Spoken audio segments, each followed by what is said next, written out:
welcome to the Timberlake Christian Church Ripple Effect podcast. My name is Mary Green, and with me today are Levi Black and his lovely wife, Laura. Today, our sponsor for the week is this and that. So, as you can tell, we've been doing a little bit of cleaning. Laura, very gratefully, she cleaned out, hauled all the stuff out of a closet in the office area that we use for tools. Mm-hmm. But it's not just us that use it for tools. All kinds of people use that closet. And so, kind of like your junk room at home. Yeah. You know, there's a little bit of vehicle things, a little bit of bug spray, a little bit of paint, all these things. So we've been sorting and we found all kinds of lovely things, you know, hose connectors and, you know, some of it we're not even sure what it is, but we have a lot of it. We've gotten rid of some of it.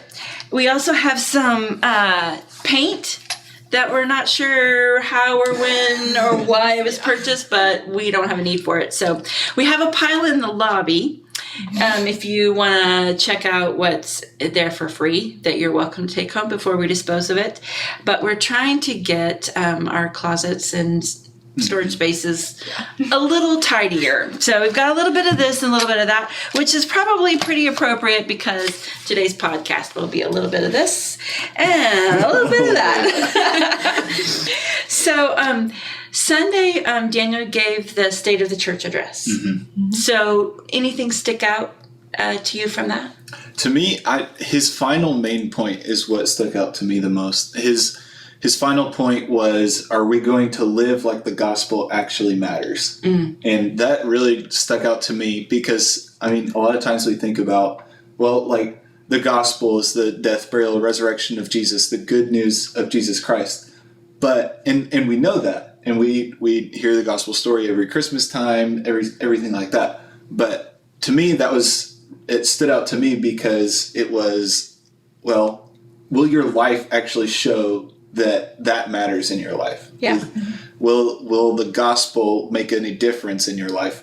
Not just knowing, Jesus died for my sins, but what am I going to do about that every day? And I thought that was really, really good. How does that affect your decisions for your time, for your money, for your relationships? Yep.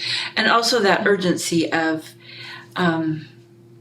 are we feeling that urgency to make sure that other people know that good news, and is that a priority as well? Mm-hmm. Sometimes that, I feel like that can get lost, I know, in my life and maybe in others. Anything exciting happen in your Sunday? Not a whole lot, but I think like one of the points that Daniel made that like really stuck out to me, which is something I feel like just like this past season I've been going through, but he talked about how like if we are trying to pursue those things, like, and pursue sharing the gospel with other people, but like living each day with like our Christian values and like living out that each day, there is going to be opposition from the enemy. Mm-hmm. And so which I know like Levi and I have talked about a little bit, but like just like lately it just feels like it's one thing after the other. And so like it was encouraging because it makes sense, but it's a good reminder. Like, if you are trying to actively pursue those things, there is going to be opposition. But, like, there is a hope. Because it's countercultural. Mm-hmm. Yeah. You're going against what other people view to be the norm. Yeah. Mm-hmm. Yeah. But the end result was worth it. Yes. Yeah. It was. But I do think sometimes we forget that life is hard. Mm-hmm. That's a fact, and then we're surprised when our life is hard. Mm-hmm. Instead of thinking, okay, this is normal. Everyone has hard times, and yet God is walking with us through every single hard time that is coming our way. I like those thoughts. What about your Sunday? Did you have any interesting things happen? Well, working with kids, you never know what's going to happen. Never a dull moment. Never a dull moment. Never a dull moment. We actually, we're going through what's in the Bible. Mm-hmm. And so we're in the writings. So Sunday we talked about Ecclesiastes and Song of Solomon. The mushy book. It's exactly what you want to be talking to elementary kids about. I know. All those descriptors of the woman he loves with her hair like goats and teeth like sheep. Yeah. we talked about poetic language, and that loving relationships were something that God created and are appropriate for all of us. So, yeah. So sorry if your kids came home and started reading Song of Solomon. We do have a couple of announcements for this week that are coming up. This coming Sunday, the first Sunday in February, we have a new class starting during 10:45 hour in room 404. It's going to last about 4 months. Alec Boson and Macy Geringer are going to be teaching this, and it's called The True Story of the Whole World, Finding Your Place in the Biblical Drama. And I'm really excited about this class. I wish I wasn't teaching that hour, but from what I've heard about it, it's kind of like an introduction to the Bible and kind of learning some of those basic things that maybe you need a refresher course, or maybe you came to Jesus as an adult or a teen and you missed some of those foundational stories of, you're reading your Bible and you're like, I don't understand this, or I don't know about that. And it sounds like a great series where you can learn and have discussion about all kinds of things that you wish you knew about the Bible, and it's going to be there for you to learn and talk through. So that sounds like a really good group. We also have small groups starting on Sunday night. Levi, tell us about that. Yeah, so we're starting a high school boys small group.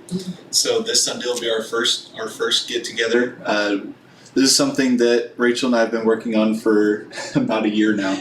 Her goal was to get all of the small groups going, and the high school boys small group is the last one. But yeah, I'm sure it will be the best one. Yeah, of course. But yeah, this Sunday will be our first meeting. I'll be leading it with Josh Bettison. And so he works over at Central. He's a really cool guy. So I'm really excited that he's decided to join with me. We're going to be walking through a study. It's a book called Can I Ask That? It's a book by the Fuller Youth Institute, who they did it's a book called Sticky Faith, where they look at why is it that when students graduate from high school, what's causing them to lose their faith? Because it's more than 50% of students when they graduate high school lose their faith within the first year. And so they kind of walk through, well, what happens in high school that whenever they leave, they end up losing their faith. So what we're going to be doing, it's called Can I Ask That? And basically it handles very difficult questions that you may not ask until you leave high school. And at that point, many students get disconnected and everything like that. So really excited about it. We're going to just start out with a meet and greet this Sunday and then be meeting up every other Sunday. Are you meeting at the church or in a home? We're going to start at the church only because my house is too small to host anybody. But maybe if we get a different house sometime, we'll stay at our own house. But yeah, at the church for now. So do they need to be invited? Can they contact you if they're interested? All the boys have already signed up. I've been in contact with them already, and I'm working on contacting all the parents as well. So great. I think that'll be fun. I'm kind of glad they're not going to be at all those boys at your house, Laura. I don't know what I would do. You can come to my house. Also, this coming Sunday is the deadline to register for ballroom dancing. On February 10th at 7, there's going to be ballroom dancing classes and dance here at the church for married couples. It's $20 a couple, and you can go to the website, tlcc.church/events, for more information or to register.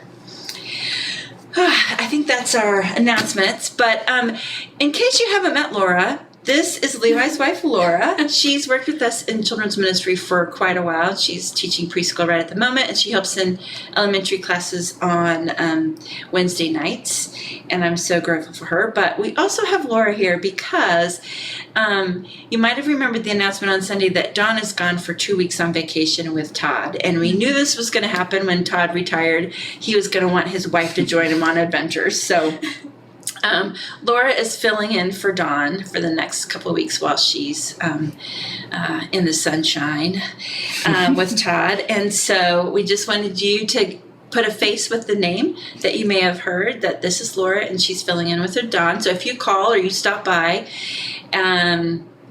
This is Laura, and she'll have the answer to most of your questions. Hopefully. And if she doesn't, she'll write it down and John will answer when she gets back. So what have you, I mean, you've done this 2 days, I know, but what are you looking forward to about the job? I think getting to see the like office personnel working together, like that's been really cool so far, because you see everybody like on Sunday or like Wednesday nights, but you don't like always get to see how they work together during the weekdays, and so that's been really fun, getting to watch the team. But then I think also like We're a well-oiled machine. Absolutely. I think I'm also just like excited just to be like able to help out in this way. Like it's, I don't know, it's been a lot of fun so far, but it's just fun I to think help out it's in different surprising ways. to people how much traffic we have through the building, and how much how many things are going on in a week between preschool and phones and door and food pantry and just people coming and going and needing things, and we're so grateful to have Laura here answering the phone in the door, because I know those days when I'm here doing that by myself, you're just right in the train of thought, and then you have to stop, and it takes me a while to get focused again. So we're really grateful. Has anything surprised you so far?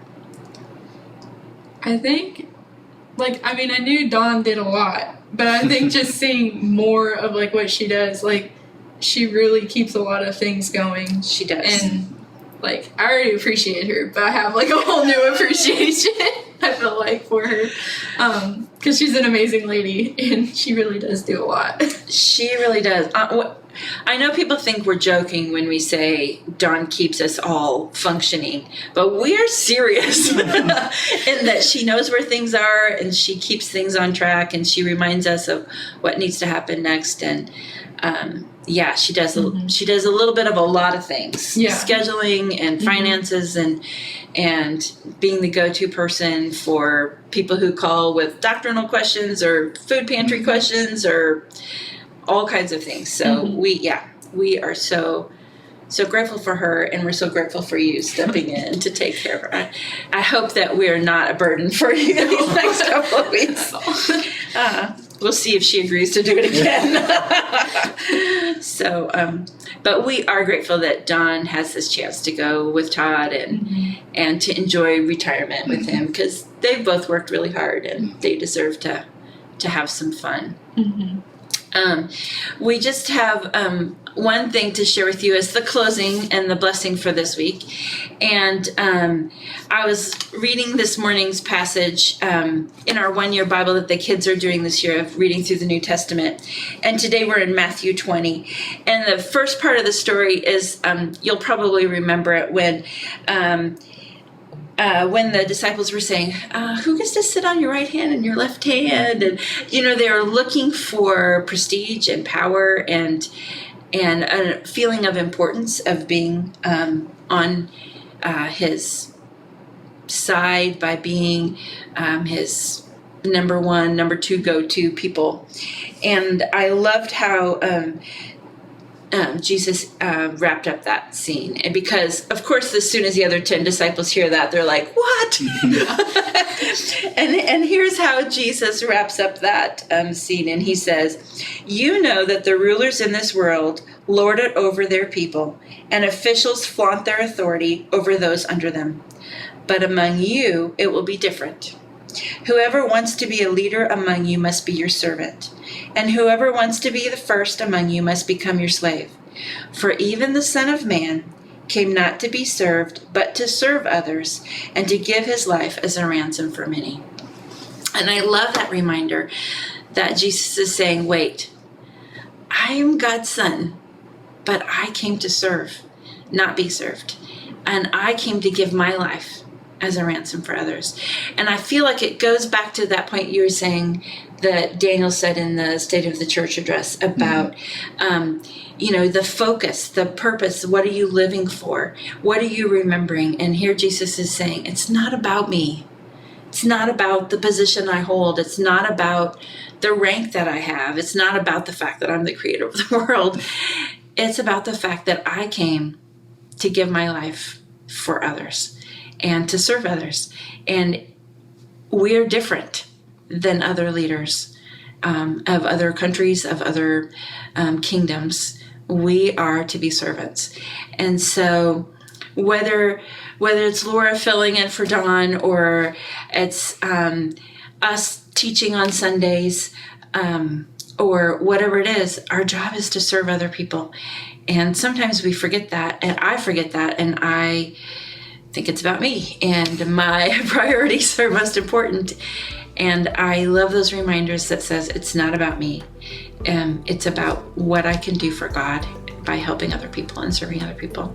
So check around your circle of influence today and see, who do you need to serve today? Who needs a little bit of help? Who needs some thought, some encouragement, some exhortation, some lifting up today, and make sure that you are like the Son of God. You are serving those around you, and by serving, you are leading. So I hope that you have a great week, and we'll look forward to joining you next time.